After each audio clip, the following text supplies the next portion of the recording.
नमस्कार स्टूडेंट, आपका स्वागत है आपके अपने इस YouTube channel science class and GK पर। आज हम यहाँ पे स्टार्ट करने वाले आपका चैप्टर नंबर जो 8 है, पादपों में पोषण, खनिज पोषण, उसके बारे में आज हम यहाँ पे रिवीजन करने वाले एकदम कंप्लीट, वो भी एकदम अच्छे तरीके से। तो एक बार सारे लाइव आ जाइए और यहाँ पे इस सेशन को लाइक और शेयर कर दीजिए। फिर हमारी यहाँ पे क्लास स्टार्ट करते हैं आज की। देखो यहाँ पे क्लास जब हम स्टार्ट करेंगे, यहाँ पे डेली का जो हमारा शेड्यूल रहेगा, किस हिसाब से हम जो क्लास करेंगे उसका मैं पहले शेड्यूल बता देता हूँ आप सभी को। देखो शेड्यूल क्या रहेगा हमारी क्लास का, है ना, क्योंकि जो क्लास का शेड्यूल है वो चेंज कर दिया गया है। और वो शेड्यूल क्या है, यहाँ पे जो क्लास है वो आपकी 6 बजे स्टार्ट होगी डेली, है ना, सुबह 6 बजे क्लास स्टार्ट होगी। इसके अलावा ध्यान रखना यहाँ पे कि डेली की जो भी आपकी सुबह क्लास होने वाली है, इसमें कुछ आपको इंपॉर्टेंट क्वेश्चन देखने को मिलेंगे, या तो ऑप्शन के क्वेश्चन या फिर लॉन्ग क्वेश्चन या शॉर्ट क्वेश्चन, मतलब जैसे भी हैं आपको कुछ क्वेश्चन भी साथ में देखने को मिलेंगे कि आपके किस प्रकार से क्वेश्चन पूछे जाएंगे। इसकी भी हम यहाँ पे बात करने वाले एकदम प्रोसेस के द्वारा एकदम अच्छे तरीके से यहाँ पे। इसके बाद में देखो हम नेक्स्ट जो बात करेंगे यहाँ पे कि जो भी स्टूडेंट यहाँ पे जुड़ रहे हैं, है ना, तो वो ध्यान रखना कि जो मैं सेशन यहाँ पे बता रहा हूँ पहले उसको एकदम अच्छे से देखे। बीच में जो चैट्स वगैरह जो कमेंट्स करते हैं उस कमेंट्स को नहीं करना। अगर आपको डाउट है तो आप लास्ट में पूछ सकते हैं ना, क्योंकि बीच में आप कमेंट कर सकते हो तो आप मैं डिस्टर्ब हो जाता हूँ आपको बताने के लिए, है ना। ध्यान रखना यहाँ पे मैं एक बार आपकी चैट्स है वो स्टार्टिंग में नहीं देखूंगा, लास्ट में जब आपका चैप्टर कंप्लीट हो जाए उस समय मैं आपकी चैट्स है वो सीन कर लूँगा। और उस समय आपका कोई भी डाउट हो लास्ट में तो आप उस चैप्टर से पूछ लिया करो। तो मैं अब जो चैप्टर ये स्टार्ट करूँगा 8 नंबर चैप्टर, इसकी चैट्स है वो मैं आपको नहीं देखने वाला यहाँ पे। सबसे लास्ट में आप कमेंट्स करना अगर आपका कोई भी डाउट हो तो, ठीक है। तो मैं कंटिन्यू इस चैप्टर को आपके बताने यहाँ पे स्टार्ट कर दूंगा। अब देखो नेक्स्ट हम बात करेंगे यहाँ पे कि इसमें कौन कौन से मैंने क्वेश्चन लेके आए यहाँ पे, मतलब जो भी आपके चैप्टर में से बुक में से जो भी क्वेश्चन बनते हैं। सभी को वेरी गुड इवनिंग। वो मैंने क्वेश्चन कुछ यहाँ पे लेके आए, आप उनका आंसर देखो मैं बता दूंगा आपको, ठीक है। आपको कोई वेट नहीं करना है, बस आंसर मैं बता दूंगा। मतलब क्वेश्चन है कुछ, वो ध्यान रखना। पहला क्वेश्चन क्या है यहाँ पे देखो, कुछ किताब में से है, इस चैप्टर के नहीं है। तो ध्यान रखना यहाँ पे द्विनिषेचन क्रिया किस में होती है। तो ध्यान रखना कि जो द्विनिषेचन की जो क्रिया होती है वो आपके आवर्तबीजी पादपों में होती है। किस में होती है, आपके आवर्तबीजी पादपों में, ठीक है। इसके बाद में नेक्स्ट ध्यान रखना यहाँ पे कि वंशागति की इकाई कौन है यहाँ पे। तो वंशागति की जो इकाई होती है वो कौन होती है, यहाँ पे जीन होती है। ये भी ध्यान रखना आपको। नेक्स्ट क्वेश्चन देखो यहाँ पे, कौन सा आनुवांशिक विकार 21वें क्रोमोसोम की विसूत्रता के कारण होते हैं। मतलब ऐसा कौन सा यहाँ पे आनुवांशिक विकार, जेनेटिक्स जो डिजीज है वो कौन सी है जिसमें 21वां जो क्रोमोसोम होता है उसमें विसूत्रता, मतलब कुछ भी असामान्यता होने के कारण वो विकार उत्पन्न हो जाता है। तो इसमें कौन सा होगा, आपके डाउन सिंड्रोम होगा। कौन सा होगा यहाँ पे, डाउन सिंड्रोम, ठीक है। बिल्कुल यहाँ पे सी ऑप्शन होगा इसमें। और नेक्स्ट क्वेश्चन है यहाँ पे कि निम्नलिखित में से किस रोग की पुष्टि के लिए विडाल परीक्षण किया जाता है। ये आपको यहाँ पे कमेंट बॉक्स में बताना होगा भाई, है ना। जैसे वीडियो पोस्ट हो उसके बाद में इस क्वेश्चन का यहाँ पे आपको आंसर देना है। जैसे क्वेश्चन ये आपका पोस्ट हो जाए वीडियो, बाद में इसका आंसर देना है, ठीक है। हाँ बिल्कुल बिल्कुल, ए ऑप्शन टाइफाइड बिल्कुल करेक्ट, यहाँ पे इसका ए ऑप्शन हो जाएगा। नेक्स्ट है आपके कि टीबी के टिक्के, यहाँ पे टिक्की नहीं हो जाएगा, सॉरी टिक्के हो जाएगा, ठीक है। टीबी का जो टिक्का का नाम क्या है, यहाँ पे टीबी का जो टिक्का है उसका क्या नाम है, ये आपको यहाँ पे बताना है। तो इसका हो जाएगा यहाँ पे बीसीजी का टिक्का। कौन सा टिक्का हो जाएगा, आपके बीसीजी का टिक्का हो जाएगा, ठीक है। और नेक्स्ट है यहाँ पे कि पेनिसिलिन की जो खोज है वो किसने की थी, आपके फ्लेमिंग ने की थी। पेनिसिलिन की खोज किसने की थी, आपके फ्लेमिंग ने की थी। पेनिसिलिन की खोज किसने, फ्लेमिंग ने। नेक्स्ट आपके कि प्रतिजैवी को मुख्यतया प्राप्त किया जाता है। मतलब प्रतिजैवी क्या होता है, इसको किससे प्राप्त किया जाता है। तो प्रतिजैवी को ध्यान रखना यहाँ पे शैवालों से, वायरस से, इसके अलावा आपके जीवाणु से किससे प्राप्त किया जाता है। तो ध्यान रखना जीवाणुओं से प्रतिजैवी को औषधियाँ प्राप्त की जाती है। जो भी आपकी एंटीबायोटिक बनाई जाती है वो आपकी जीवाणुओं से बनाई जाती है, ठीक है, ज़्यादातर। नेक्स्ट यहाँ पे ध्यान रखना कि जंतु कोशिका में क्लोनिंग के लिए उपयुक्त वाहक, ये आपका जो 15 नंबर लेसन है, जो भी 16 आ गया अनुवांशिक अभियांत्रिक की जेनेटिक डिजीज, उसमें से ये क्वेश्चन है। तो ध्यान रखना कि जंतु कोशिका में क्लोनिंग के उपयुक्त संवाहक कौन सा होता है, यहाँ पे PBR 322 होता है। देखो यहाँ पे PBR 322, पी का मतलब होता है यहाँ पे प्लाज्मिड, बी का मतलब होता है यहाँ पे बोलवियर, और आर का मतलब होता है रोन्ड्रीरेज। ये आपके बी और आर तो यहाँ पे ध्यान रखना आपके वैज्ञानिकों के नाम से है, और पी का मतलब होगा यहाँ पे प्लाज्मिड होगा, ठीक है। इसके बारे में एकदम डिटेल से बात करेंगे जब हमारा जो 15-16 लेसन होगा वहाँ पे। जेनेटिक इंजीनियर का उपयोग कहाँ पे किया जाता है। तो ध्यान रखना जेनेटिक इंजीनियर का उपयोग कृषि के क्षेत्र में, चिकित्सा के क्षेत्र में और वैक्सीन के निर्माण में आपकी जेनेटिक इंजीनियर का उपयोग किया जाता है। अब ये जेनेटिक इंजीनियर है क्या, ये भी हम यहाँ पे 16 नंबर जो आपका लेसन है वहाँ पे हम बात करेंगे। ठीक है, सभी को वेरी गुड इवनिंग। अब देखो नेक्स्ट यहाँ पे बैक्टीरिया की खोज किसने की थी, तो बैक्टीरिया की खोज की थी आपकी ल्यूवेन हॉक ने। इसके अलावा जीवित कोशिका की खोज भी किसने की थी, यहाँ पे ल्यूवेन हॉक ने की थी। अब मैं आपका यहाँ पे चैप्टर है वो चैप्टर नंबर 8 है वो स्टार्ट कर रहा हूँ। देखो सारी जो पीडीएफ है मैंने अलग से यहाँ पे जो मैं आपको यहाँ पे लिखाऊंगा वो आपके अलग से एक पेज पे शॉर्ट लाइन में आपको पीडीएफ के रूप में मिल जाएगा। ठीक है, टेलीग्राम ग्रुप में अभी पोस्ट होने के बाद में, जैसे वीडियो पोस्ट होगा उसके बाद में। अब देखो हमारा जो चैप्टर है वो चैप्टर है यहाँ पे पादपों में खनिज पोषण, ये है यहाँ पे हमारा चैप्टर का नाम। और खनिज पोषण में ध्यान रखना कि सबसे पहले हमें जो डेफिनेशन पता होनी चाहिए फर्स्ट नंबर, वो पता रहनी चाहिए यहाँ पे पोषण की डेफिनेशन। किसकी डेफिनेशन, पोषण कि पोषण होता क्या यहाँ पे। तो ध्यान रखना यहाँ पे कि सभी जो भी आपके सजीव पदार्थ है या फिर जो जीव है वो अपना जीवन चक्र पूरा करने के लिए, क्या पूरा करने के लिए, अपना जो जीवन चक्र है वो जीवन चक्र पूरा करने के लिए। मैं एक बार आपके कमेंट्स पर यहाँ पे ध्यान नहीं दूंगा, मैं एक बार चैप्टर है वो आपको यहाँ पे बता देता हूँ। ठीक है, आपका टाइम भी खराब नहीं होगा। यहाँ पे जीवन चक्र पूरा करने के लिए, जीवन चक्र पूरा करने के लिए जो भी आपके पदार्थ होते हैं, ठीक है, पदार्थों को, जिन पदार्थों को बाहरी स्रोतों से ग्रहण करता है। देखो छोड़ना किसी को नहीं है यहाँ पे, ठीक है, चाहे वो छोटी परिभाषा हो चाहे आपकी बड़ी परिभाषा, छोड़ना किसी को नहीं है। तो जीवन चक्र को पूरा करने के लिए जिन पदार्थों को बाहरी स्रोतों से ग्रहण किया जाता है तो वो क्या कहलाता है, यहाँ पे पोषण कहलाता है। क्या कहलाता है, पोषण। अब ध्यान रखना कि इस पोषण के आधार पर जो आपके जीव होते हैं वो आपके दो प्रकार के होते हैं। कितने प्रकार के होते हैं, दो प्रकार के। कौन कौन से होते हैं सर, एक तो होते हैं यहाँ पे ध्यान रखना स्वपोषित, एक तो कौन से होते हैं यहाँ पे स्वपोषित जीव, और एक होते हैं यहाँ पे परपोषित जीव। एक तो स्वपोषित जीव हो जाएंगे और एक कौन से हो जाएंगे यहाँ पे परपोषित जीव। अब देखो स्वपोषित जीव का मतलब क्या होगा, ऐसे जीव जो अपना भोजन स्वयं तो बनाते हैं, लेकिन ध्यान रखना कि ऐसे जीव जो अपना भोजन है उस भोजन में से ध्यान रखना कि जो कार्बनिक पदार्थ है, कार्बनिक पदार्थों का निर्माण स्वयं कर लेते हैं। कार्बनिक पदार्थों का निर्माण स्वयं कर लेते हैं। तो आपको पता होगा कि जो पादप है वो पादप क्या करते हैं कि कार्बनिक पदार्थ है, इस कार्बनिक पदार्थ का निर्माण प्रकाश संश्लेषण के द्वारा स्वयं कर लेते हैं। कार्बनिक पदार्थ का निर्माण करते हैं प्रकाश संश्लेषण के द्वारा। जो ग्लूकोज है वो क्या है, कार्बनिक पदार्थ जिसमें कार्बन की मात्रा होती है। और नेक्स्ट ध्यान रखना इसी में कि यह कार्बनिक पदार्थों का निर्माण तो स्वयं करते हैं, लेकिन अकार्बनिक पदार्थों को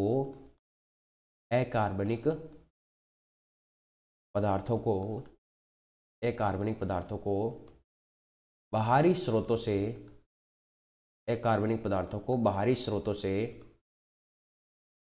स्रोतों से ग्रहण करते हैं। ठीक है, तो ये बात आप ध्यान रखना यहाँ पे कि कार्बनिक पदार्थों का निर्माण स्वयं करते हैं, लेकिन अकार्बनिक पदार्थों का निर्माण, जो अकार्बनिक पदार्थ है उनको बाहरी स्रोतों से, कोई भी बाहरी स्रोत हो सकता है, उन बाहरी स्रोतों से यहाँ पे ग्रहण करते हैं। नेक्स्ट परपोषित में ध्यान रखना कि यह अकार्बनिक व कार्बनिक, मतलब दोनों ही प्रकार के जो पदार्थ होंगे, अकार्बनिक व कार्बनिक, दोनों पदार्थों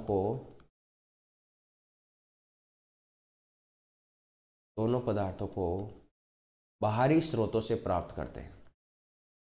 बाहरी स्रोतों से प्राप्त करते हैं। कंप्लीट है ना बात, यहाँ पे बात समझ में आ गई कि कार्बनिक और अकार्बनिक है क्या यहाँ पे। तो ध्यान रखना यहाँ पे कार्बनिक पदार्थ का निर्माण ये स्वयं करते हैं, लेकिन अकार्बनिक पदार्थों को बाहर से ग्रहण करते हैं। हम बात करेंगे इसमें कौन से उदाहरण, ठीक है। और परपोषित में ध्यान रखना कि कार्बनिक व अकार्बनिक दोनों पदार्थ आपके बाहर से ग्रहण करते हैं। अब इसमें बात करते हैं कि एग्जाम्पल कौन कौन से हो जाएंगे। तो जितने भी आपके क्लोरोफिल युक्त जो भी आपके पादप है, इसके अलावा जो भी आपके क्लोरोफिल बैक्टीरिया, जैसे कि हम यहाँ पे ले सकते हैं बीज, ये ब्लू ग्रीन एल्गी, नील हरित शैवाल, तो ये भी आपकी किस में आ जाएगा, यहाँ पे इसमें स्वपोषित की श्रेणी में आ जाएगा। ठीक है, और यहाँ पे परपोषित की श्रेणी में ध्यान रखना आपके जो भी आपके जंतु है, जो भी आपके जीव है, वो सारे किस में आ जाएंगे, यहाँ पे परपोषित की श्रेणी में आ जाएंगे। क्योंकि जंतु सारे क्या करते हैं, आपके अकार्बनिक और कार्बनिक पदार्थ दोनों को क्या करते हैं, बाहरी स्रोतों से ग्रहण करते हैं, अपने द्वारा या फिर स्वयं के द्वारा इन पदार्थों का निर्माण नहीं कर सकते। कंप्लीट है बात यहाँ पे। अब हम चलते हैं यहाँ पे नेक्स्ट, आपके एक वैज्ञानिक है और उन वैज्ञानिकों के बारे में ये लाइन ध्यान में रखना कि पौधों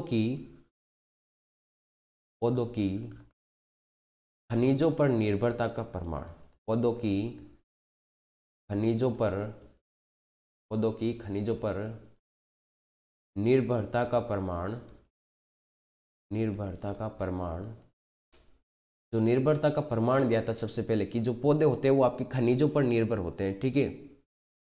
हाँ, अकार्बनिक वो खनिज लवण होते हैं, बिल्कुल यहाँ पे श्यामदास, जो अकार्बनिक पदार्थ है वो खनिज लवण होते हैं, ठीक है। तो पौधों की खनिजों पर जो निर्भरता का जो प्रमाण है वो सबसे पहले कौन से वैज्ञानिक ने दिया था यहाँ पे? एक तो वैज्ञानिक था यहाँ पे डी सोसर। सबसे पहले कौन से वैज्ञानिक ने दिया था? डी सोसर। और इसके बाद में जो वैज्ञानिक था उसका नाम था यहाँ पे वॉन सेक्स। कौन था यहाँ पे? वॉन सेक्स। तो सबसे पहले खनिजों के ऊपर निर्भरता का जो प्रमाण वो किसने दिया था? डी सोसर ने। और इसके बाद में किसने दिया था? यहाँ पे वॉन सेक्स ने दिया था, ठीक है। अब आती है नेक्स्ट हमारी जो हेडिंग आती है वो आती है यहाँ पे कि पौधों की खनिज पोषकों की आवश्यकता के अध्ययन की विधियां। पौधों के खनिज पोषकों की, पौधों के खनिज पोषकों की, खनिज पोषकों की आवश्यकता के अध्ययन की विधियां। आवश्यकता के अध्ययन की विधियां। अब देखो इसका मतलब है क्या यहाँ पे? आवश्यकता के अध्ययन की विधियां, मान लो हमारे पास कोई भी प्लांट है, ये जो प्लांट है, इस प्लांट के अंदर अब जो खनिज लवण आवश्यक होंगे, और वो खनिज लवण ध्यान रखना अकार्बनिक प्रकृति के होंगे। कौन सी प्रकृति के होंगे? यहाँ पे अकार्बनिक प्रकृति के होंगे। तो अकार्बनिक प्रकृति के जो भी खनिज लवण होंगे, इनमें कौन कौन से खनिज लवण आवश्यक है और क्यों आवश्यक है, इसकी जानकारी के बारे में जो पता लगाने वाली जो भी विधियां है, वो विधियां अब आपके सामने यहाँ पे मैं बता रहा हूँ। और उन विधियों में सबसे पहला जो मेथड आता है वो आता है आपके पादप भस्म का विश्लेषण। पादप भस्म का विश्लेषण। अब देखो यहाँ पे पादप भस्म के विश्लेषण में क्या होता है। देखो विधि का मतलब तो समझ गए ना यहाँ पे कि कौन सी विधि है कि पौधों के अंदर जिन खनिज तत्वों के हम पता लगा सकते हैं कि ये खनिज तत्व या फिर खनिज पोषक तत्व इस पौधे में क्या कार्य करते हैं, इनकी क्यों आवश्यकता है इनके अंदर, वो विधियां क्या कहलाती है आपके यहाँ पे? खनिज पोषकों की आवश्यकता के अध्ययन की विधियां। अब सबसे पहले आती है आपके पादप भस्म का विश्लेषण। अब इसमें क्या करते हैं कि सबसे पहले एक पादप लेते हैं। क्या लेते हैं? सबसे पहले एक पादप। इस पादप को हम क्या करते हैं? ओवन में रखते हैं। किस में रखते हैं? आपके ओवन में। और ओवन में रखते हैं तो ध्यान में रखना यहाँ पे कि इसको ओवन में 70 से 80 डिग्री सेंटीग्रेड तक 1 या 2 दिन तक गर्म करते हैं, जिसके कारण इस पौधे का जो भी जल होगा वो जल क्या हो जाएगा? यहाँ पे वाष्पीकृत हो जाएगा। क्या हो जाएगा? जल यहाँ पे वाष्पीकृत हो जाएगा। देखो मैं यहाँ पे मेथड है वो आपको यहाँ पे आरेख के द्वारा समझा रहा हूँ, सारा आरेख आपको याद हो जाएगा कंटिन्यू, ठीक है। और वाष्पीकृत हो गया। अब बाकी बचा हुआ जो शेष भाग, और जो शेष भाग है हमें पता है वो कैसा है? शुष्क। कैसा है? शुष्क, मतलब सूख गया, जल तो वाष्पीकृत हो गया। अब इस शुष्क भार को हम क्या करेंगे? यहाँ पे तोल लेंगे। इसका भार है वो क्या करेंगे? तोल लेंगे। अब तोलने के बाद में ध्यान रखना यहाँ पे कि इसके अंदर शुष्क भार के अंदर क्या क्या होता है। तो शुष्क भार के अंदर ध्यान रखना यहाँ पे एक तो कोशिका भित्ति होती है भाई पादप की। शुष्क भार के अंदर एक तो क्या होती है? इस पादप की यहाँ पे कोशिका भित्ति होती है, ठीक है। फिर क्या होता है? इसके अलावा इसमें अनेक सारे आपके पॉलीसेकेराइड्स भी पाए जाते हैं। क्या पाए जाते हैं? इसके अंतर्गत आपके अनेक सारे पॉलीसेकेराइड्स भी पाए जाते हैं, ठीक है। पॉलीसेकेराइड्स भी पाए जाते हैं। इसके अलावा इसमें लिग्निन भी होता है। क्या होता है? इसमें आपके लिग्निन भी पाया जाता है। इसके अलावा इसमें जीवद्रव्य घटक भी पाए जाते हैं। जीवद्रव्य घटक भी पाए जाते हैं, ठीक है। तो ये ध्यान में रखना यहाँ पे कि मुख्य रूप से जो शुष्क भार होता है उस शुष्क भार में क्या क्या होता है यहाँ पे। तो कोशिका भित्ति, पॉलीसेकेराइड, लिग्निन और जीवद्रव्य घटक। देखो मैं 1 घंटे में आपका जो चैप्टर है वो एकदम कंप्लीट कर दूंगा यहाँ पे चैप्टर। ओवन क्या होता है? अरे ओवन गर्म करने वाली जो चीज आपके देखा नहीं, इलेक्ट्रिकल एक हीटर होता है, ठीक है, गर्म करने के लिए। अब तोल लिया इसको, शुष्क भार को हमने तोल लिया। अब तोलने के बाद में क्या करते हैं कि जो भी आपके इसमें तोलने के बाद में पदार्थ को क्या करते हैं, इसको हम एक भट्टी में क्या करते हैं? एक भट्टी में गर्म करते हैं। और वो गर्म कितने डिग्री सेंटीग्रेड ताप पर करेंगे? 6000 डिग्री सेंटीग्रेड ताप पर करेंगे। अब देखो यहाँ पे 6000 डिग्री सेंटीग्रेड कैसे बढ़ाया? इतना अधिक टेम्परेचर बढ़ाने की क्यों आवश्यकता हुई, ये अभी प्रॉपर मतलब पता नहीं चला मुझे भी, है ना। तो नॉर्मली अब वैज्ञानिक टेक्निक से तो एक बार आप याद करना यहाँ पे कि 6000 डिग्री सेंटीग्रेड टेम्परेचर बढ़ाया, ठीक है। अब बढ़ाया क्यों टेम्परेचर? क्योंकि हमें क्या करना है, इसके अंतर्गत अकार्बनिक पदार्थों की मात्रा ज्ञात करनी। किसकी मात्रा ज्ञात करनी? अकार्बनिक पदार्थों की मात्रा ज्ञात करनी। और हमें पता है कि जो भी आपके खनिज लवण है, खनिज पोषण है, वो कौन सी प्रकृति के होते हैं? आपके अकार्बनिक पदार्थों की प्रकृति के होते हैं खनिज पोषण। इस कारण से हम क्या करते हैं? इनको जलाते हैं। अब जलाने के कारण क्या होगा इसमें से जो भी आपके कार्बनिक पदार्थ होगा, जो भी आपके शुष्क भार में जो कार्बनिक पदार्थ है, शुष्क भार में जो भी आपके कार्बनिक पदार्थ है, ये कार्बनिक पदार्थ क्या हो जाते हैं, आपके वाष्पशील हो जाते हैं। क्या हो जाता है, कार्बनिक पदार्थ आपके वाष्पशील हो जाते हैं। तो कार्बनिक पदार्थ तो वाष्पशील हो गए, लेकिन इसमें से पीछे कौन बच गया, यहाँ पे ध्यान रखना, कार्बनिक पदार्थ बच गया। क्या बच गया यहाँ पे, सॉरी, अकार्बनिक पदार्थ बच गया। कौन सा पदार्थ बच गया यहाँ पे, अकार्बनिक पदार्थ। अब देखो यहाँ पे अकार्बनिक पदार्थ बच तो गया, अब जो पीछे शेष बचा है उसे कहते हैं, यहाँ पे ध्यान रखना, आपके पादप भस्म कहा जाता है। क्या कहा जाता है, पादप भस्म। भस्म का मतलब राख है ना। नॉर्मली आपने देखा होगा कोई भी चीज को जलाने के बाद में क्या बचता है, पीछे राख ही बचती है। तो अब जो अकार्बनिक पदार्थ बचा है उसको हम क्या कहते हैं, पीछे यहाँ पे पादप भस्म कहते हैं। क्या कहते हैं, पादप भस्म। अब ध्यान रखना, यहाँ पे अकार्बनिक पदार्थ हमने देख तो लिए यहाँ पे कि अकार्बनिक पदार्थ उपस्थित है, लेकिन एक नोट ध्यान में रखना यहाँ पे। वो नोट क्या है कि इसके द्वारा उनके यहाँ पे जो अकार्बनिक पदार्थ है इनकी उपस्थिति देखी जा सकती है। सिर्फ और सिर्फ क्या देखी जा सकती है, इनकी उपस्थिति, कि हाँ भाई इसके अंतर्गत आपके अकार्बनिक पदार्थ है, लेकिन इनकी कमी के जो लक्षण है वो कमी के लक्षण हम नहीं देख सकते, या फिर इसकी आवश्यकता के लक्षण नहीं देख सकते भी। पादप के अंदर ये क्यों आवश्यक है, सिर्फ और सिर्फ हम इसकी उपस्थिति का यहाँ पे पता लगा सकते हैं। ठीक है, तो ये थी यहाँ पे पादप भस्म का विश्लेषण। आप रिवाइज कर लेना बाद में वीडियो को एकदम प्रॉपर वापस देकर। मैं एक एक बार आपको अच्छे से सारा यहाँ पे मैटर है वो बता देता हूँ।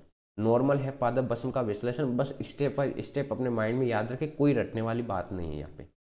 अब हम चलते हैं यहाँ पे नेक्स्ट जो मेथड था हमारा, कि खनिज पोषकों की आवश्यकता के अध्ययन की विधियों में जो नेक्स्ट मेथड है वो नेक्स्ट मेथड कौन सा है। तो नेक्स्ट मेथड आता है हमारे सामने, यहाँ पे ध्यान रखना, बालू संवर्ध प्रयोग। कौन सा प्रयोग आता है, बालू संवर्ध प्रयोग। अब देखो यहाँ पे बालू संवर्ध प्रयोग, आपको पता होगा यहाँ पे कि जो बालू है, इस बालू का मतलब ही क्या होता है, मिट्टी होता है। इस बालू का मतलब ही क्या होता है, मिट्टी होता है। ठीक है, अब क्या करते हैं इस बालू संवर्ध प्रयोग में, इसमें ध्यान रखना यहाँ पे कि जो भी पौधे होते हैं उन पौधों को मिट्टी में उगाया जाता है। किस में उगाया जाता है, मिट्टी में। अब सर्वप्रथम क्या करेंगे कि जो मिट्टी है इसको HCl से धोते हैं।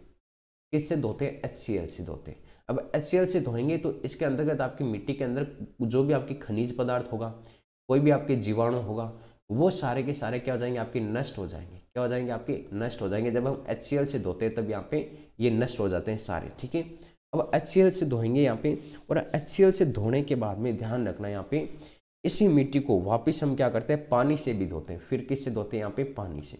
और पानी से धोने के बाद में इस मिट्टी के अंदर हमें जो मिट्टी प्राप्त हुई है, अब इस मिट्टी के अंदर क्या करेंगे, हम अनेक सारे पौधे उगाएंगे इस प्रकार से।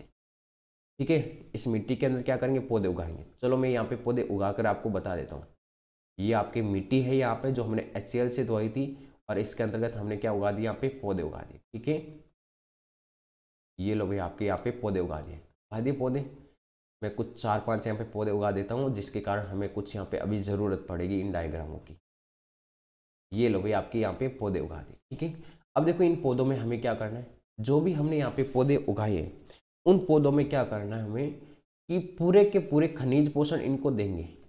पूरे के पूरे खनिज पोषण इनको देंगे, प्रत्येक पौधे को देंगे खनिज पोषण इनको देंगे। ठीक है, पूरे को सबको खनिज पोषण देंगे, लेकिन उन खनिज पोषण में ध्यान रखना किसी में एक तत्व की क्या कर देंगे, कमी।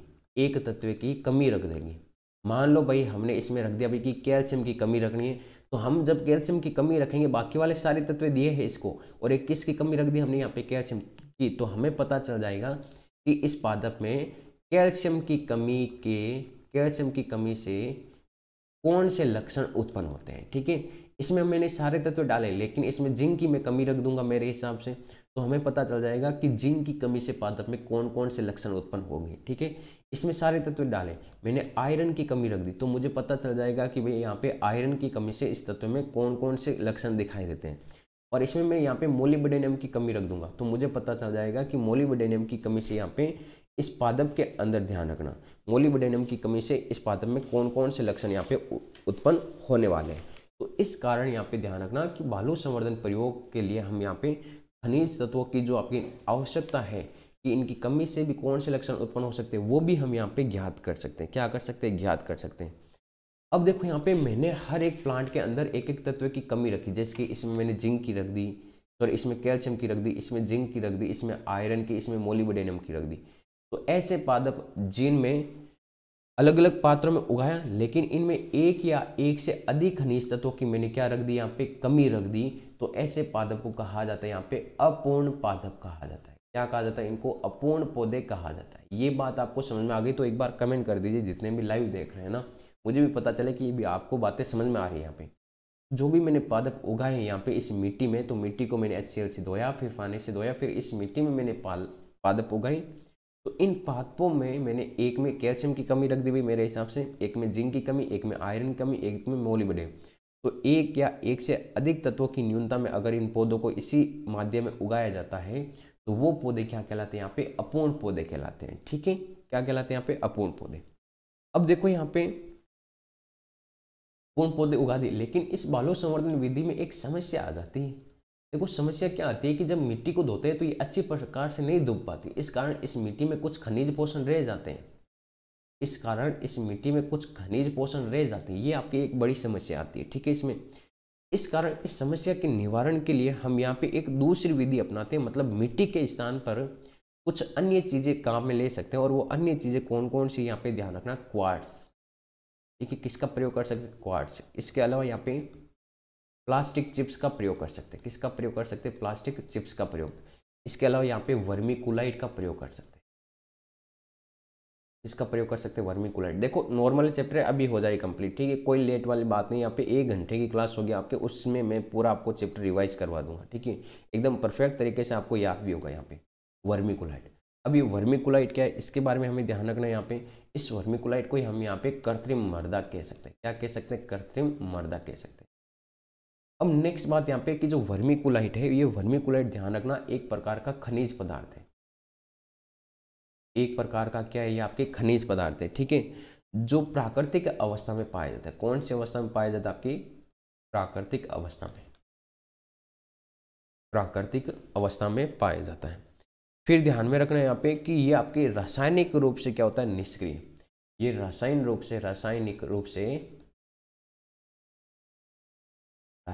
रूप से निष्क्रिय होता है। ठीक है, इसमें कोई मतलब ऐसा खनिज तत्व नहीं हो पाया जाता, तो ये रासायनिक रूप से क्या होते हैं, यहाँ पे निष्क्रिय होते हैं।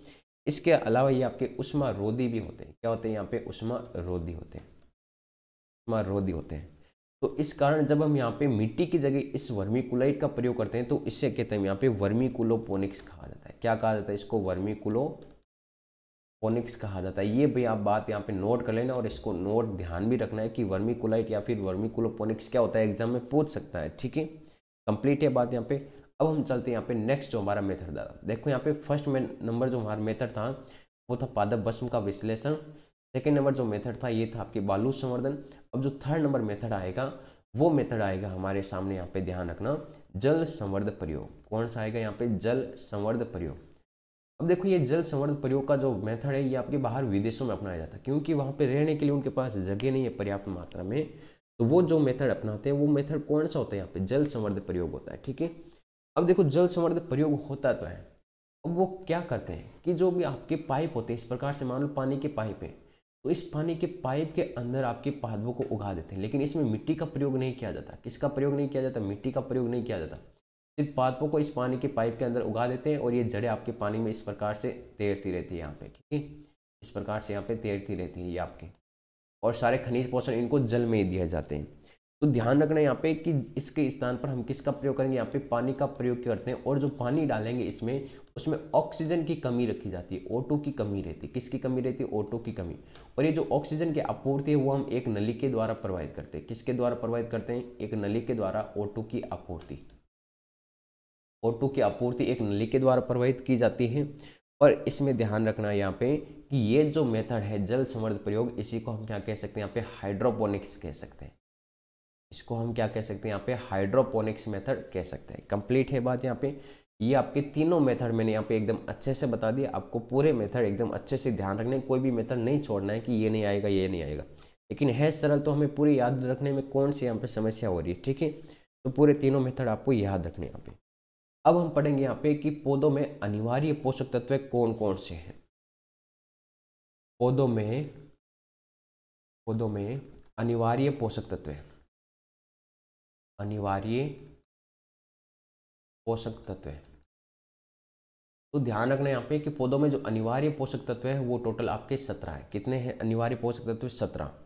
अब 17 पोषक तत्व है तो ध्यान रखना यहाँ पे कि पहले यहाँ पे 17 पोषक तत्व है कौन कौन से। तो मैंने आपको ट्रिक बताई थी, आप यहाँ पे बता सकते हो वो ट्रिक अगर याद है किसी को तो आपको पता होगा। चोर क्या कर रहा है? पाकिस्तान से कैश मांगता है। क्या मांगता है? कैश मांगता है। फिर हम क्या बोलेंगे यहाँ पे? चलो फिर भी मोदी मन में कुछ नहीं जानता। चलो फिर भी मोदी मन में कुछ नहीं जानता। तो ये तत्व क्या हो जाएंगे यहाँ पे? ध्यान रखना टोटल आपके 17 अनिवार्य पोषक तत्व हो गई। पात्रों में ध्यान रखना आवश्यक जो अनिवार्य पोषक तत्व है वो सिर्फ और सिर्फ 17 है।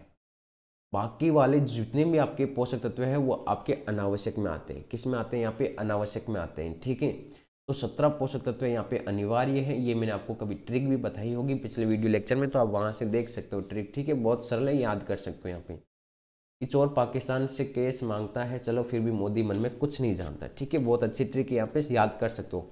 अगर ये आपको ट्रिक याद है तो यहाँ से आपके बहुत सारे क्वेश्चन सोल्व हो सकते हैं। कैसे सोल्व हो सकते हैं यहाँ पे ध्यान रखना।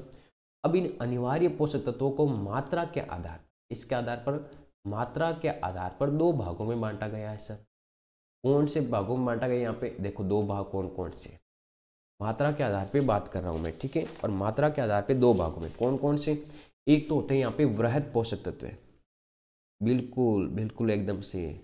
एक तो हो गए यहाँ पे वृहद पोषक तत्व। कौन से हो गए यहाँ पे? वृहद पोषक तत्व। ठीक है, और एक हो जाएंगे यहाँ पे सूक्ष्म पोषक तत्व। एक हो जाएंगे आपके सूक्ष्म पोषक तत्व। दो प्रकार के हो गए, वृहद पोषक तत्व और सूक्ष्म। देखो वृहद का मतलब है क्या यहाँ पे? तो वृहद का मतलब ये है यहाँ पे कि पौधे के 1 ग्राम शुष्क भार में, पौधे के 1 ग्राम शुष्क भार में 1 से 10 मिलीग्राम की आवश्यकता होगी। ऐसे तत्व हैं जिनकी पौधे के 1 ग्राम शुष्क भार में 1 से 10 मिलीग्राम की आवश्यकता होगी। तो ध्यान रखना वो क्या कहलाएंगे? आपके वृहद पोषक तत्व हैं। और इसमें 1 ग्राम शुष्क भार में, 1 ग्राम शुष्क भार में 1 मिलीग्राम से भी कम, 1 मिलीग्राम से भी कम मात्रा में आवश्यक। ठीक है, तो ऐसे खनिज पोषक तत्व हैं जिनकी आवश्यकता पौधों में 1 ग्राम शुष्क भार में कितनी आवश्यकता होती है? 1 से 10 मिलीग्राम। और यहाँ पे सूक्ष्म में ध्यान रखना 1 ग्राम शुष्क भार में 1 मिलीग्राम से भी कम मात्रा में आवश्यक पोषक तत्व क्या कहलाते हैं? यहाँ पे सूक्ष्म पोषक तत्व। अब इनकी ट्रिक क्या है यहाँ पे वृहद और सूक्ष्म पोषक तत्वों की? तो मैंने आपको ट्रिक बताई थी कि चोर क्या कर रहा है? चोर पाक से कैश मांगता है। चोर पाक से क्या करता है? कैश मांगता है। तो ये ट्रिक हो गई आपकी। तो चोर की स्पेलिंग आपको पता है कि CHOR होती है, लेकिन R की जगह आपको N करना है। ठीक है, पाक का मतलब PK हो गया, से का मतलब यहाँ पे S हो गया, केस का मतलब CA हो गया, मांगता को हम शॉर्ट में लिखेंगे यहाँ पे MG। तो ये पोषक तत्व कौन से हो गए? यहाँ पे ध्यान रखना आपकी वृहद पोषक तत्व। फिर सूक्ष्म पोषक तत्व। तो सूक्ष्म पोषक तत्वों में हमारी क्या ट्रिक थी यहाँ पे कि इतना बड़ा घोटाला हो रहा है, यहाँ पे कोई व्यक्ति है वो पाकिस्तान के लिए काम कर रहा है, लेकिन मोदी मन में नहीं, सॉरी यहाँ पे हम क्या बोलेंगे कि चलो फिर भी, चलो का मतलब CL, चलो फिर भी FE और B, चलो फिर भी मोदी मन में कुछ नहीं जानता। चलो फिर भी मोदी मन में कुछ नहीं जानता। तो ये कौन से हो गए यहाँ पे? सूक्ष्म पोषक तत्व। अगर अच्छे से यहाँ पे कंप्लीट आपको पता चल गया तो एक बार कमेंट कर दीजिए। फिर हम चलते हैं यहाँ पे नेक्स्ट। ये हमारे वृहद पोषक तत्व और सूक्ष्म पोषक तत्व किसके आधार पे? मात्रा के आधार पे। ये आप ध्यान रख लेना है। ठीक है, मात्रा क्या थी वो मैंने आपको बता दिया। यहाँ पे 1 से 10 मिलीग्राम की आवश्यकता, यहाँ पे 1 मिलीग्राम से भी कम आवश्यकता होती है इनकी। अब देखो नेक्स्ट हम यहाँ पे बात करेंगे यहाँ कि इनमें से जो वृहद पोषक तत्व अगर आपको याद है तो वृहद पोषक तत्वों में ध्यान रखना यहाँ पे कि इसको CH और O को एक बार छोड़ दो, CH और O को छोड़ो इसमें एक बार वृहद पोषक तत्वों में। बाकी वाले जो आपके NPK, देखो यहाँ पे NP और K, ये जो तत्व आ रहे हैं यहाँ पे ये कंटिन्यू। ठीक है, ये जो सिरा आ रहा है NPK, इनको हम कहते हैं यहाँ पे प्राथमिक वृहद पोषक तत्व। इनको हम क्या कहते हैं यहाँ पे? प्राथमिक वृहद मात्रक पोषक तत्व है।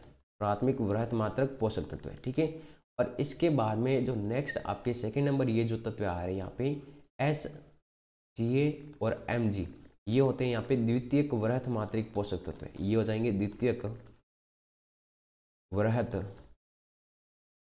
मात्रक पोषक तत्व। कंप्लीट बात है यहाँ पे। तो यहाँ पे देखो, अगर आपको वृहद पोषक तत्व आसानी से याद है तो ये आपके प्राथमिक वृहद मात्रिक पोषक तत्व है और द्वितीयक वृहद मात्रिक पोषक तत्व आप आसानी से यहाँ पे नोट डाउन कर सकते हो, ठीक है। इसके अलावा देखो यहाँ पे मध्यवर्ती तत्व भी होते हैं, उन मध्यवर्ती तत्वों को भी साथ में याद कर लेना। ये मध्यवर्ती तत्व कौन कौन से, तो मध्यवर्ती तत्वों में एक तो आयरन आता है और एक आपका यहाँ पे बोरोन आता है, ये मध्यवर्ती तत्वों में आता है, ठीक है, आयरन और बोरोन। इसके बाद में नेक्स्ट ध्यान में रखना है यहाँ पे कि कुछ ऐसे तत्व होते हैं जो आपके इन 17 अनिवार्य पोषक तत्वों में नहीं आते। ध्यान रखना, कुछ ऐसे तत्व होते हैं जो आपके 17 अनिवार्य पोषक तत्वों में नहीं आते। देखो यहाँ पे वृहद पोषक तत्वों की संख्या तो हो जाएगी आपकी 9 और सूक्ष्म पोषक तत्वों की संख्या हो जाएगी यहाँ पे 8, ठीक है। ये टोटल कितने हो गए, 17। लेकिन कुछ ऐसे तत्व हैं, मेरी बात सुना, कुछ ऐसे तत्व हैं जो अनिवार्य पोषक तत्वों की श्रेणी में नहीं आते, उन्हें कार्यात्मक तत्व कहते हैं। उनको क्या कहते हैं यहाँ पे, कार्यात्मक तत्व। और कार्यात्मक तत्वों की जो श्रेणी में जो तत्व आते हैं उनमें ध्यान रखना, सोडियम Na, एक होगा यहाँ पे Si, एक होगा यहाँ पे CO कोबाल्ट और एक हो जाएगी यहाँ पे Se। ये जो तत्व आएंगे ये आपके 17 अनिवार्य पोषक तत्वों में नहीं आते हैं, ये ध्यान रखना यहाँ पे। ये कार्यात्मक तत्व है जो आपके 17 अनिवार्य पोषक तत्वों की श्रेणी में नहीं आते, ठीक है। इनको हम क्या कहते हैं यहाँ पे, कार्यात्मक तत्व कहते हैं। इसके अलावा एक और मैं बता रहा हूँ यहाँ पे कि जो प्राथमिक वृहद मात्रिक पोषक तत्व है इन्हीं को हम यहाँ पे क्रांतिक तत्व भी कहते हैं। इनको हम क्या कहते हैं यहाँ पे, क्रांतिक तत्व, क्योंकि पौधों को इनकी बहुत अत्यधिक आवश्यकता होती है, NPK, ठीक है। इस कारण इनको ध्यान रखना, यहाँ पे क्रांतिक तत्व भी कहा जाता है। तो ध्यान रखना, प्राथमिक वृहद मात्रिक पोषक तत्व कौन से हो गए, NPK, और इन्हीं को हम क्या कहते हैं यहाँ पे, क्रांतिक पोषक तत्व कहते हैं। अब हम चलते हैं नेक्स्ट यहाँ पे, और नेक्स्ट जो वर्गीकरण आएगा वो वर्गीकरण आएगा कार्य के आधार पर। किसके आधार पर, कार्य के आधार पर तत्वों का वर्गीकरण, कार्य के आधार पर। और कार्य के आधार पर जो तत्वों के वर्गीकरण होगा उसमें 4 प्रकार है। कितने प्रकार है यहाँ पे, 4 प्रकार। देखो 4 प्रकार कौन कौन से। सबसे पहला जो प्रकार आता है वो प्रकार आता है संरचनात्मक तत्व में। कौन से तत्व में आता है, आपके संरचनात्मक तत्व में। सेकंड जो हमारा प्रकार आएगा वो प्रकार आएगा यहाँ पे ऊर्जा संबंधित तत्व। कौन से, ऊर्जा संबंधित तत्व। नेक्स्ट जो हमारा थर्ड नंबर होगा यहाँ पे वो हो जाएगा एंजाइम सक्रियक तत्व, एंजाइम सक्रियक तत्व। और जो फोर्थ नंबर हो जाएगा वो कौन सा हो जाएगा यहाँ पे, परासरणी कार्यों में प्रयुक्त होने वाले तत्व, परासरणी कार्यों में प्रयुक्त होने वाले तत्व, ठीक है। इनमें से देखना यहाँ पे संरचनात्मक तत्व कैसे याद करना, मैंने इसकी भी आपको ट्रिक बताई हुई है। इस संरचनात्मक का मतलब संरचना है, किसकी संरचना, कि जो चोर था वो पाकिस्तान से कैश मांगता था। तो आपको पता होगा कि चोर अपनी वेशभूषा या संरचना बदलता रहेगा। कौन बदलेगा, चोर, CHO और R की जगह आपको N करना। तो ये जो आपके 4 तत्व होंगे, ये 4 तत्व किसकी श्रेणी में आ जाएंगे, संरचनात्मक तत्व की श्रेणी, ठीक है, जो पौधे की संरचना के लिए उत्तरदायी होंगे, ये ध्यान रखना है। फिर ऊर्जा संबंधित तत्व, ऊर्जा का मतलब पावर मान लो आप, एनर्जी मान लो। और आपको पता होगा यहाँ पे कि पौधों के अंदर एक तो जो एनर्जी बनती है वो ATP के रूप में बनती है। किसके रूप में बनती है, ATP। और हमें पता है कि ATP का पूरा नाम क्या होता है, एडिनोसिन ट्राइफॉस्फेट। तो फॉस्फेट का मतलब P, एक तो फास्फोरस हो जाएगी यहाँ पे ऊर्जा संबंधित तत्व। और एक आपको पता होगा यहाँ पे कि जो क्लोरोफिल है, उस क्लोरोफिल में से भी आपकी ऊर्जा बनती है पादपों के अंदर की प्रकाश संश्लेषण क्रिया करते हैं। तो क्लोरोफिल के अंदर जो आपके बीच का जो सेंटर का जो तत्व होता है वो कौन सा होता है, मैग्नीशियम। तो फास्फोरस और मैग्नीशियम ये किस में हो जाएंगे, आपकी ऊर्जा संबंधित तत्वों में हो जाएंगे, ठीक है। क्योंकि आपको पता है कि ATP के रूप में ऊर्जा बनती है ना, वहाँ पे श्वसन वाले चैप्टर में देख लो, चाहे प्रकाश संश्लेषण वाले चैप्टर में देख लो, तो वहाँ पे ATP के रूप में ऊर्जा बनती है। तो यहाँ पे एक तो फास्फोरस और एक कौन सा हो गया, यहाँ पे मैग्नीशियम हो गया, ठीक है। नेक्स्ट होते हैं यहाँ पे एंजाइम सक्रियक तत्व। कौन से तत्व, यहाँ पे एंजाइम सक्रियक तत्व, ऐसे तत्व जो एंजाइमों को क्या करते हैं, सक्रिय।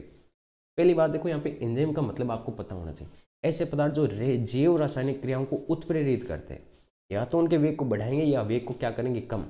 हम मान लो ये वेग को बढ़ा देते हैं, बहुत बढ़ा देते है ना, अचानक से अभिक्रिया क्या हो जाती है, आपकी कंप्लीट हो जाती है।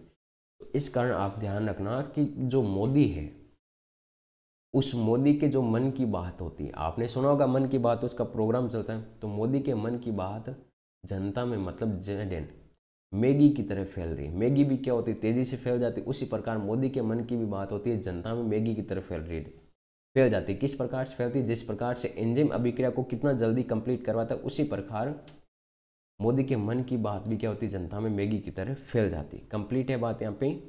मोदी के मन की बात जनता में मैगी की तरह फैल जाती है। और परासरणी कार्यों में डायरेक्ट याद रख लेना आप KCL। ये हो गई यहाँ पे कार्य के आधार पर इन तत्वों का विभाजन। ठीक है, अब हम बाद में नेक्स्ट बात करते हैं यहाँ पे कि जो आपके 17 अनिवार्य पोषक तत्व है, ग्लूकोज की रिएक्शन में एनर्जी कितनी मिलती है। देखो, जो ग्लूकोज से जब आपके पादपों के अंदर शोषण होगा कंप्लीट, वो आपके 38 ATP का निर्माण होगा, या 38 बोल सकते हो आप, 36 ATP बोल सकते हो। ठीक है, जब कंप्लीट एकदम उसका ब्रेकडाउन होगा ग्लूकोज का, तो 38 या फिर 36 ATP बोल सकते हो, जो आपकी 686 किलो कैलोरी ऊर्जा के बराबर ATP है। अब देखो नेक्स्ट यहाँ पे 17 अनिवार्य पोषक तत्व है हमारे पास में, है ना। एक बार मैं वापस लिख देता हूँ यहाँ पे कि चोर है, वो चोर क्या कर रहा है, आपकी पाकिस्तान से गैस मांगता है। और फिर हम क्या बोलेंगे कि चलो फिर भी मोदी मन में कुछ नहीं जानता, कुछ नहीं जानता। ये थी, है ना, इस ट्रिक। इसमें से देखना, आपको पता होगा कि पादप CO2 है, CO2 को वातावरण से ग्रहण करते हैं। किससे ग्रहण करते हैं? वातावरण से ग्रहण करते हैं। इसके अलावा H2O को आपको पता होगा जल के रूप में ग्रहण करते हैं ना, जल के रूप में ग्रहण करते हैं। तो वातावरण से जब ग्रहण करता है तो इसमें कार्बन भी आ गया और ऑक्सीजन आ गया। और जल को जब ग्रहण करता है जड़ों द्वारा तो इसमें हाइड्रोजन आ गया, हाइड्रोजन के अलावा यहाँ पे ऑक्सीजन आ गया। तो इनकी तो कभी कमी होने वाली है नहीं पादपों के अंदर। इसकी कमी नहीं होने वाली, एक तो कार्बन की, एक हाइड्रोजन की और एक ऑक्सीजन की। इनकी कभी भी पादपों के अंदर कमी नहीं होगी। तो ध्यान रखना, पादपों के अंदर इनकी कमी नहीं होगी, क्योंकि यह तत्व आपके वातावरण और जल से ग्रहण कर लिए जाते हैं। तो ऐसे तत्व जो आपके वातावरण में जल से ग्रहण किए जाते हैं, उन तत्वों को अखनिज तत्व कहा जाता है। कौन से तत्व कहा जाता है? आपकी अखनिज तत्व कहा जाता है। तो इनकी कभी भी ध्यान रखना कमी नहीं होने वाली पादपों के अंदर। कमी किसकी होगी यहाँ पे? तो 17 में से 3 निकाल दो, बाकी कितने बच गए? आपके 14 पोषक तत्व। इन 14 पोषक तत्वों की कमी से यहाँ पे पादपों के अंदर कुछ ना कुछ लक्षण उत्पन्न होंगे। तो हमें ये 3 तत्वों के बारे में तो नहीं पढ़ना है। बात समझ में आ गई ना यहाँ पे कि जो 3 तत्व है ये आपके अखनिज तत्व है, क्योंकि ये आपके वातावरण और जल से ग्रहण कर लिए जाते हैं। इनको मृदा से ग्रहण नहीं किया जाता है। बाकी जो 14 तत्व है इनको मृदा से ग्रहण किया जाता है, मृदा से ग्रहण किया जाता है। ये बात आपको ध्यान रखनी है, मृदा से ग्रहण किया जाता है। कंप्लीट है बात यहाँ पे? ठीक है, हाँ बिल्कुल, मैंने वो बता दिया आपको, क्रांतिक पोषक तत्व कहलाते हैं यहाँ पे, पहले बता दिया मैंने यहाँ पे। ठीक है, तो ये मृदा से ग्रहण किए जाते हैं, इस कारण इन तत्वों को यहाँ पे खनिज तत्व कहा जाता है। इनको क्या कहते हैं? यहाँ पे खनिज तत्व कहते हैं। अब ध्यान रखना यहाँ पे कि कुछ इंपॉर्टेंट जो तत्व है मैं आपको बता देता हूँ। पहली बात तो देखो, हरिमाहीनता है वो कौन कौन से तत्वों की कमी से होगा? हरिमाहीनता कौन कौन से तत्वों की कमी से होगा? तो एक तो ध्यान रखना Na एक हो जाएगा यहाँ पे आपका, Ca एक मैग्नीशियम हो जाएगा, एक S हो जाएगा, एक आयरन हो जाएगा, एक Mn हो जाएगा, एक MO हो जाएगा, एक आपके Cl हो जाएगा। देखो यहाँ पे एक तो N के द्वारा, एक यहाँ पे C के द्वारा, एक आपके Mg के द्वारा, एक आपके S के द्वारा, एक आपके Fe के द्वारा। ठीक है, जिस प्रकार से यहाँ पे देखो आप कैसे याद कर सकते हो, हमारे सामने एक तो आ रहा है यहाँ पे N, ये रहा आपका N। इसके अलावा यहाँ पे Ca आ रहा है, तो Ca ये रहा हमारे पास Ca। इसके अलावा Mg रहा, इसके अलावा हमारे पास यहाँ पे S रहा, S के अलावा यहाँ पे हमारे पास क्लोरीन रहा, क्लोरीन के बाद में Fe है, और Fe के बाद में यहाँ पे ध्यान रखना Mn, और एक याद रख लेना आप MO रख लेना। ठीक है, तो देखो बहुत आसान तरीके से पाकिस्तान को फेंको बाहर, यहाँ पे पाकिस्तान को फेंक देना बाहर, आपको फेंक दिया पाकिस्तान को बाहर। पाकिस्तान को बाहर फेंकते यहाँ पे फिर कौन सा था? Nitrogen, S, calcium, magnesium, chlorine, iron, यहाँ पे मोलिब्डेनम और मैग्नीज। ये सारे तत्वों की एक बार पाकिस्तान को बाहर फेंक देना, और बाकी वाले जितने भी तत्व इन सारे तत्वों की कमी से क्या होगा? हरिमाहीनता उत्पन्न होगी। तो रटने वाली बात है ही नहीं वहाँ, यहाँ पे वापस कंप्लीट बात है यहाँ पे। ये भी रटने वाली बात नहीं है, आपको मैंने इंटरमीडिएट तत्व आपको बता दिए। अगर ये बात आपको समझ में आ गई तो एक बार कमेंट कर दीजिए। देखो पाकिस्तान को फेंक देना यहाँ पे बाहर। 17 अनिवार्य पोषक तत्वों को कंटिन्यू लिखो, इसमें से पाकिस्तान को फेंको बाहर। बाकी वाले जितने भी तत्व हैं उनकी सारों की कमी से एक कॉमन लक्षण आ रहा है, कौन सा? हरिमाहीनता। कौन सा लक्षण आ रहा है? हरिमाहीनता। अगर ये बात आपको पता चल गई कि हरिमाहीनता कौन कौन से तत्वों की कमी से होगा तो एक बार कमेंट कर दो, फिर मैं यहाँ से नेक्स्ट चल रहा हूँ। ठीक है, 17 अनिवार्य पोषक तत्वों को कंटिन्यू लिखो, इसमें से पाकिस्तान को फेंको बाहर, क्योंकि पाकिस्तान को भाई हमें नहीं रखना है ना। जितने भी तत्व है यहाँ पे मैंने जो आपके बॉक्स में दर्शाए हैं, ये सारे के सारे कौन से हो जाएंगे, यहाँ पे ध्यान रखना, आपके अनिवार्य पोषक तत्व हो जाएंगे।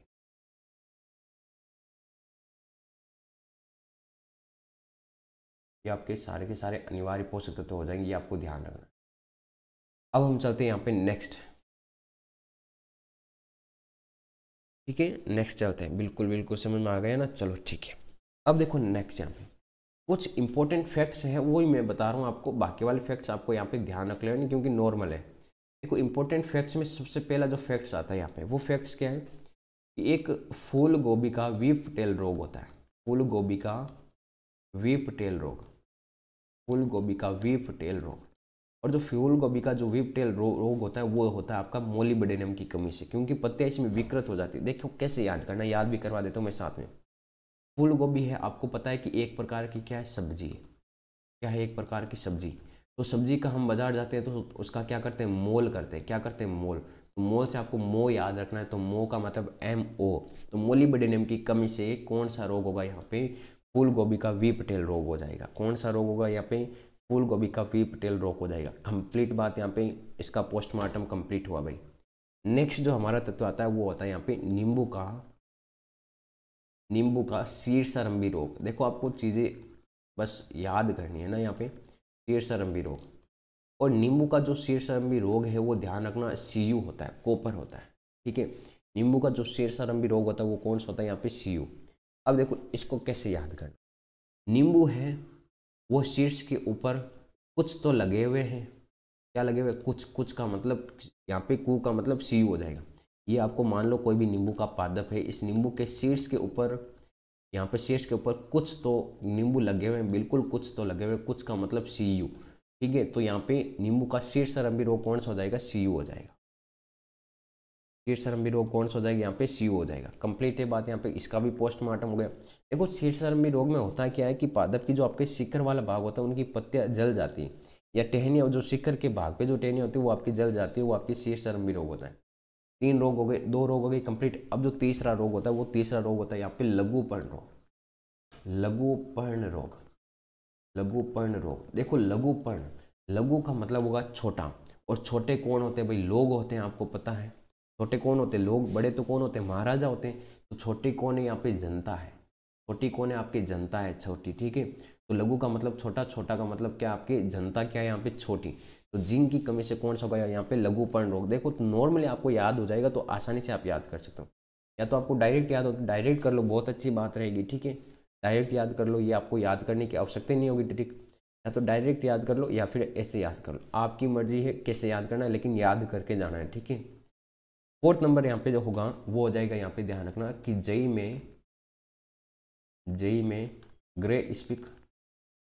में ग्रे स्पिक वह मटर का मार्स स्पॉट रोग, वह मटर का मार्स स्पॉट रोग, ये दोनों रोग होंगे यहाँ पे ध्यान रखना, Mn की कमी से हो जाएगा। इसकी कमी से हो जाएगा, मैग्नीज की कमी से कौन से 2 रोग होंगे, तो दोनों रोग आपको ध्यान रखने यहाँ पे, और वो दोनों रोग हो जाएंगे यहाँ पे जेई में ग्रे स्पिक वे मटर का मार्स रोग। ये 4 रोग है, यहाँ पे नोट कर लेना भाई, है ना, क्योंकि ज़्यादा कोई रोग है नहीं इसमें, आपको 4 रोग ध्यान में रखने हैं। इसके अलावा हरिमाहीनता वाला मैंने आपको एकदम परफेक्ट तरीके से बता दिया। अब देखो नेक्स्ट यहाँ पे कुछ और भी तत्व हैं हमारे सामने। एक ध्यान रख लेना आप, नोट पॉइंट मेरी तरफ से एक और नोट पॉइंट है, और वो नोट पॉइंट है यहाँ पे जिंक। कौन सा, यहाँ पे जिंक। अब इसमें क्या ध्यान में रखना है, जिंक में, तो जिंक में ध्यान रखना है यहाँ पे कि जो जिंक होता है ये आपकी IAA, इंडोल एसिटिक एसिड। ठीक है, और इसका मतलब इंडोल एसिटिक एसिड का मतलब ऑक्सिन हार्मोन, एक प्रकार का ये पादप हार्मोन है, ध्यान रखना ऑक्सिन। तो ऑक्सिन हार्मोन के संश्लेषण में कौन से तत्व की आवश्यकता होती है, जिंक तत्व की आवश्यकता होती है, ये आप नोट कर लेना इसको। और कि जिंक तत्व की आवश्यकता कौन से हार्मोन में होती है, तो ऑक्सिन या फिर आपके IAA, इंडोल एसिटिक एसिड में होती है।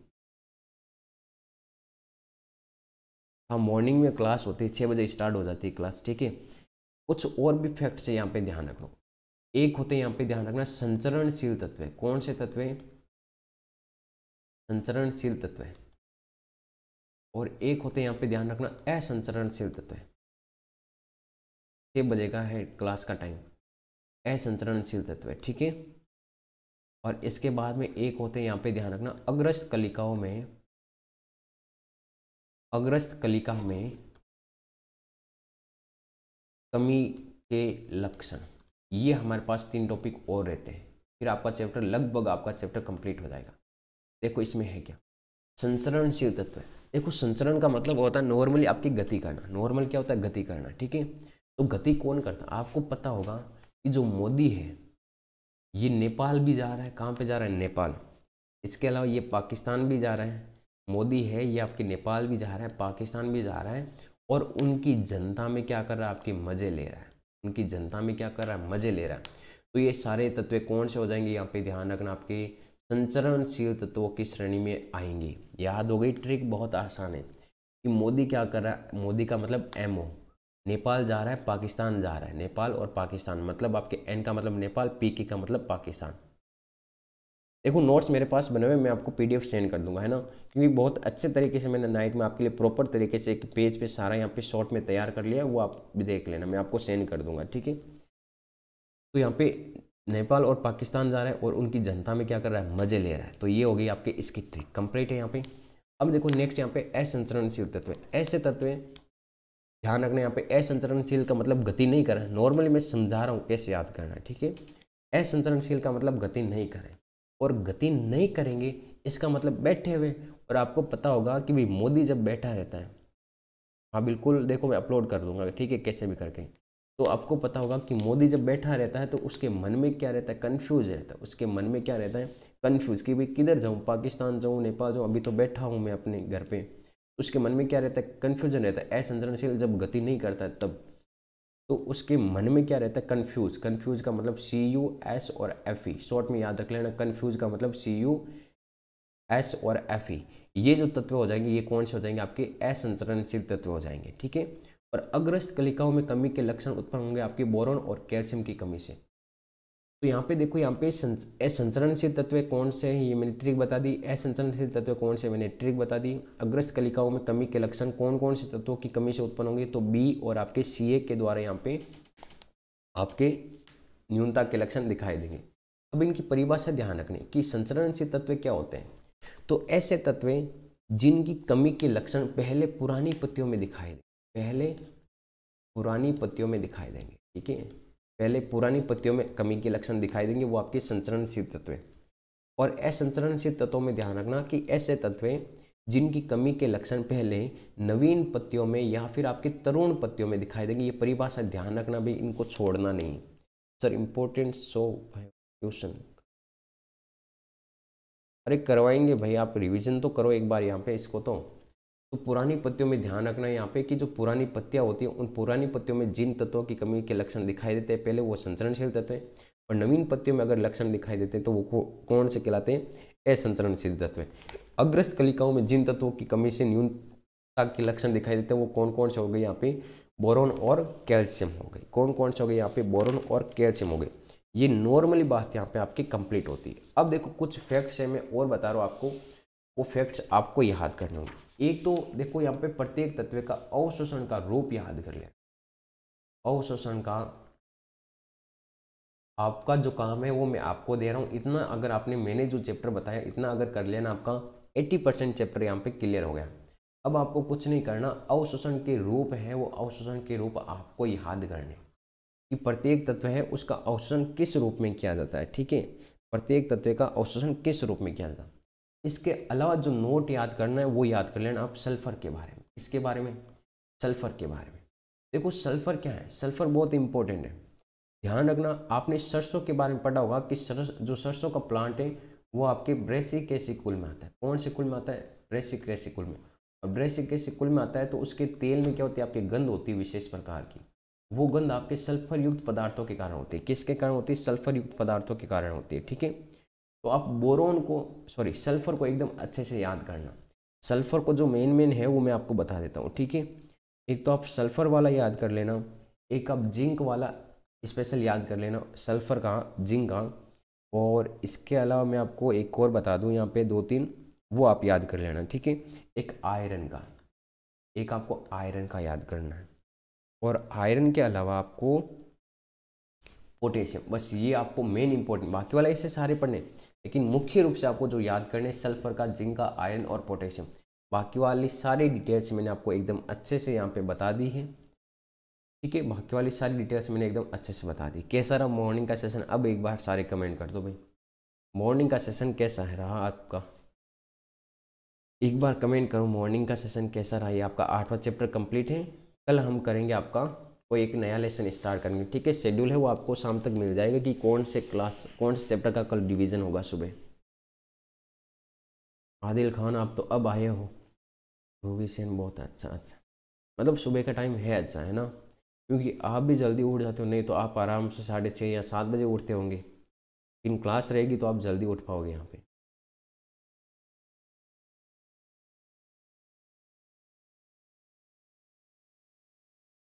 कल 36 लेसन का, अच्छा कल 36 का करवा देंगे, कोई बात नहीं।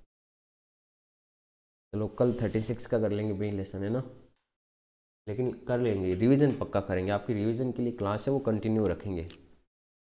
बस क्लास आपकी आप जब बोलो स्टार्ट कर देंगे, है ना।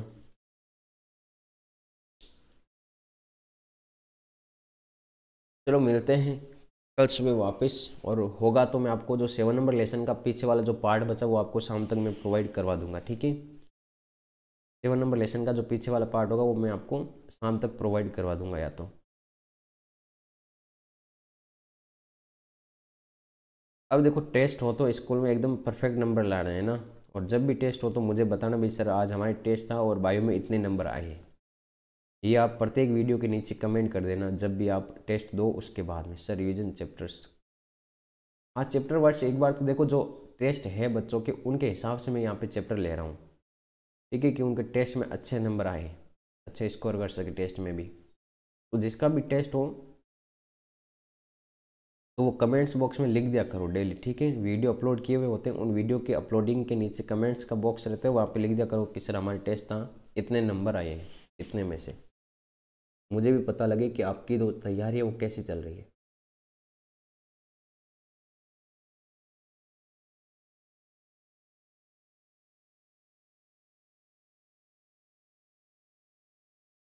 हाँ बिल्कुल, मैं यूट्यूब पे भी अभी डाल दूंगा, ठीक है। कम्युनिटी का जो पोस्ट है वहाँ पे देख लेना, मैं अभी ये PDF डाल दूंगा, ठीक है।